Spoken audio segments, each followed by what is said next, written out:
Hey guys, welcome back to Exploring Park City Living. Today we're going to talk about a new president and what that can mean for you. We're not going to talk about who you should have voted for and if you're happy about it or doomsday or or yeah, like none of that. We're just going to get into, you know, Trump won, what's next for the economy, right? So, let's break down what this can mean for you regarding the economy, uh, real estate, and overall outlook. So first, we're going to talk about tax cuts. This was a big thing for when he was in office the first time.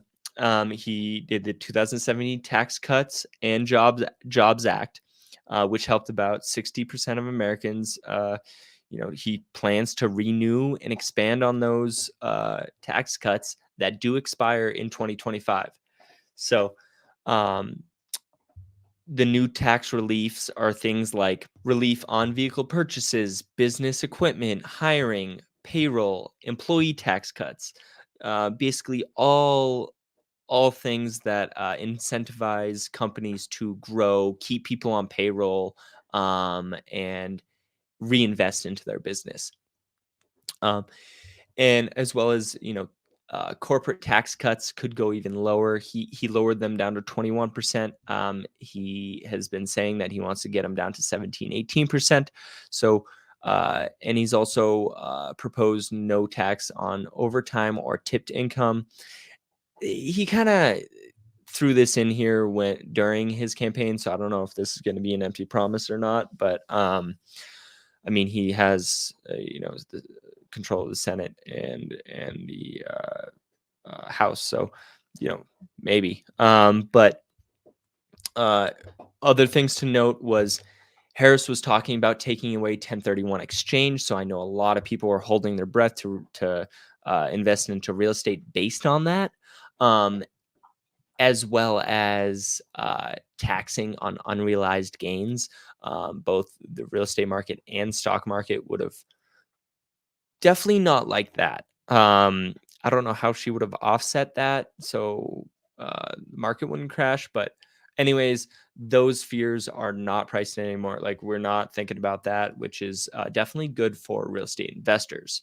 Um, so also a big thing that Trump is plans on doing is cutting regulations.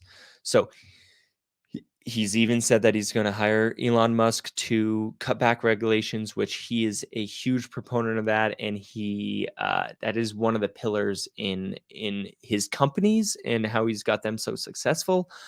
He has a mindset that if he does a cut and he doesn't have to bring in 15 to 20% of the things that he cut, then he didn't cut enough, right? Because if you don't have to bring back things, then how do you know if they're useful? So if somebody with that mindset, going into regulations and regulatory spending in the government to cut back, um, that's going to be definitely a big difference between Harris and Trump, which could encourage businesses to innovate and help reduce costs over time.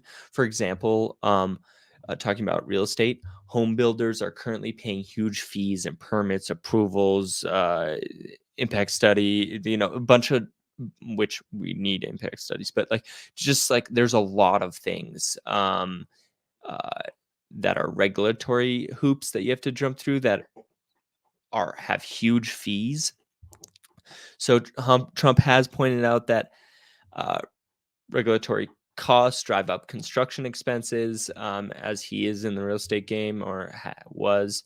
Um, so this regulation could allow business to expand faster at a lower cost, right? So you don't have to go through all these hoops and hurdles. You can just innovate faster, which innovation leads to lower costs.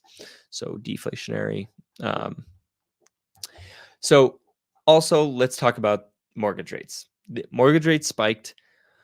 Mortgage rates follow the 10-year treasury. Remember that, the yield of it. So the yield jumped overnight because investors are pulling money out of bonds to chase gains in the stock market, right? Overnight, Tesla is up 13%. Bitcoin up 7.5%, Nvidia up 5%, Robinhood up 18%, which all saw significant rallies. S&P 500 and Nasdaq also up 2.5% across the board. And the stock market likes that, but the bond market does not. Bond market prices fell means yields rise, which means mortgage rates rise. So investors are worried about it's not all about taking money out and going chasing stock market. That is a part of it on the bond market. It's also investors in the bond market are worried about tariffs and tax cuts and the mix between that, right? So when you lay it out, you think of tariffs as inflationary because all products the U.S. goes outside of the U.S. to like places like China to get a lot more cheaper products. And if those products are now being tariffed, so taxes coming in, you're going to have to pay a lot more money for products coming into the US, which will bring up prices for products.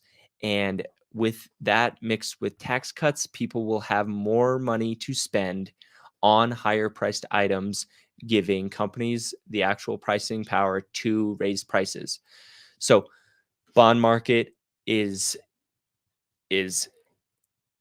pricing in worst case scenario on tariffs. And we saw it last time Trump was in office. The trade wars. He uses tariffs as a negotiation rather than like I just want high tariffs. So I expect him to use tariffs as a negotiation to stop the wars.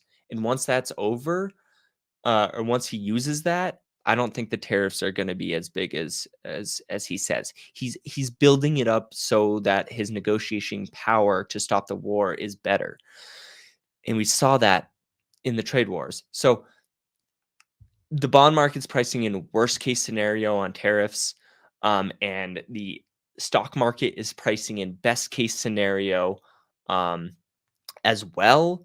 So it's kind of a weird mixture. My take is it feels like a short-term reaction rather than a long-term trend. So now this might be a good time to get out of an all-time high stock market and buy in at a more favorable, slower time in the real estate market where interest rates are high and your competition is low. Um, you're going to have to either buy cash or suck up a higher mortgage rate for a while and in hopes to refinance, or just know that you have a higher mortgage rate for a little bit but you got a very good cost basis, you got a good price for the home, which you can never change the price of the home but you can always change um, your monthly payments with a refinance. Caveat though, I hate saying you can always refinance later because it really depends on the person. You want to make sure that even with like a 20% pay cut, you're still be able to afford qualify for a refinance because you still have to qualify. Your income still has to qualify for a refinance. Also, the value of the home has to stay similar. If it goes down, then you'll have to bring money to the table to refinance, and you're refinancing to save money, so that doesn't make sense. So, given those two scenarios, you're going to want to create a plan to refinance, and a worst case plan, right? So it's not always just you can refinance later. I do believe that that is a very good strategy, but uh, with you digging into your own scenario. So I do think it is a better time to get out of a all-time high stock market and into a more favorable, slower real estate market. Um, and uh, so that's kind of my thoughts.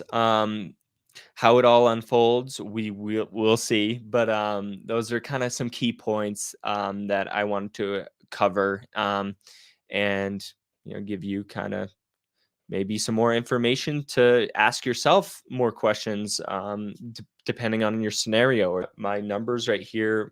You can shoot me a call, shoot me a text. I love helping people out. So, given your scenario, like what's right for you, we can kind of go over, I could lay everything out, and then you can kind of adjust and see what's right for you, whether you're out of state looking to relocate or buy a second home or a investment property here, or you live here, you're looking to buy or sell your house. I would love to help you out. So um, thanks guys, and see you on the next video.